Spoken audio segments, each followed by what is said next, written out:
गेल्या काही दिवसांपासून भंडारदरा आणि निळवंडे पाणलोट क्षेत्रामध्ये पावसानं जोरदार हजेरी लावली असून धरणांच्या पाणीसाठ्यामध्ये मोठी वाढ झालेली आहे। भंडारदरा धरणातील पाणीसाठा 97% झालेला असून पाणी पातळी नियंत्रित करण्यासाठी धरणातून 27,000 क्युसेकनं विसर्ग सुरू आहे। निळवंडे धरणाचा साठा 83% आहे, त्यामुळे निळवंडे धरणामधून प्रवरा नदी पात्रामध्ये 7,000 क्युसेकनं पाणी सोडण्यात आलं आहे। पावसाचा जोर कायम असल्यानं विसर्गामध्ये वाढ करण्यात येणार असून नदीकाठच्या गावांना सतर्कतेचा इशारा देण्यात आला आहे।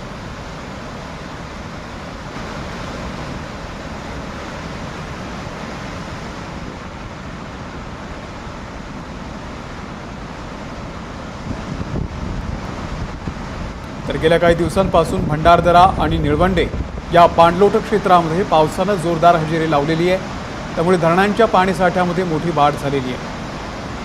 भंडारदरा धरणातला पाणीसाठा सध्या 97% आहे आणि ही पाणी पातळी नियंत्रित करण्यासाठी या धरणातून सध्या 27,000 क्युसेकनं विसर्ग सुरू आहे। एबीपी माझा, उघडा डोळे बघा नीट।